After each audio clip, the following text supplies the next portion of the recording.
हाय. आपल्या सर्वांच्याच आवडीचा म्हणजे मुंबईचा वडापाव आणि त्यात एक ट्विस्ट म्हणजे तंदूर वडापाव.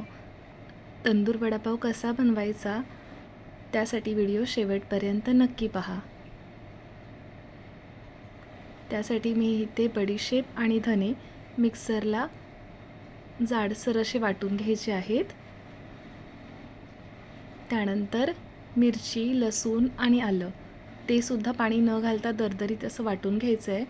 फोडणीसाठी तेल गरम करून त्यामध्ये मोहरी, कढीपत्ता आणि आलं, लसूण, मिरचीचं वाटण घालून तेलामध्ये छान असं परतायचं आहे.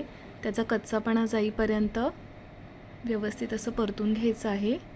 इथे बटाटे उकडून स्मॅश करून घेतले होते.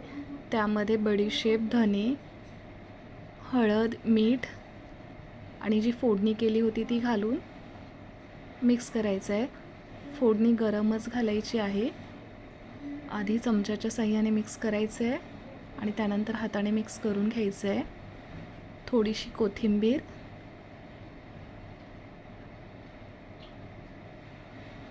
सगळं व्यवस्थित असं मिक्स करायचं आहे. इथे बटाट्याची भाजी तयार आहे.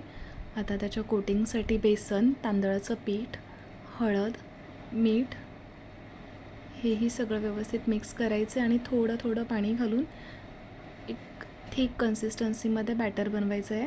सुरुवातीलाच पाणी असं जास्त नाही घालायचं आहे आणि पीठ खूप छान असं फेटायचं आहे एकदम फ्लफी होईपर्यंत.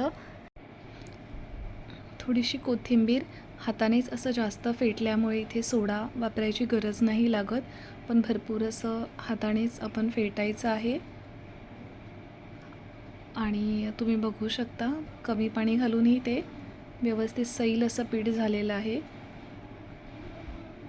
आता छोट्या छोट्या आकाराचे वडे बनवून घ्यायचे आणि ते पिठात भिजवून गरम तेलात तळून घ्यायचे आहेत.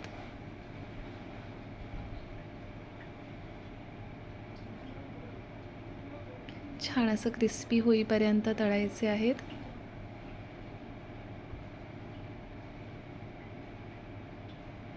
एक ब्राऊन रंग येईपर्यंत. हे पहा, वडे आता तयार आहेत. हे पहा किती छान असा टेक्स्चर आला आहे. थोडीशी ग्रीन चटणी आता मी पाव कट करून घेतले, त्याला थोडी हिरवी चटणी आणि वड्यांच्याच पिठापासून थोडीशी चटणी बनवली होती. आता वड्यांना थोडासा तंदुरी फ्लेवर देण्यासाठी गॅसवर गरम केले होते. ते अशा प्रकारे त्याच्यामध्ये भरून घ्यायचे आहेत आणि 2 वड्यांमध्ये मी चीज घालून घेतलं आहे. त्याला वरतून थोडंसं तूप आणि ओव्हनमध्ये 10 मिनिटासाठी बेक केले. मस्त गरम गरम आपला तंदूर वडापाव तयार आहे. खूप मस्त आणि टेस्ट खूप भारी होती. तुम्ही नक्की करून पहा.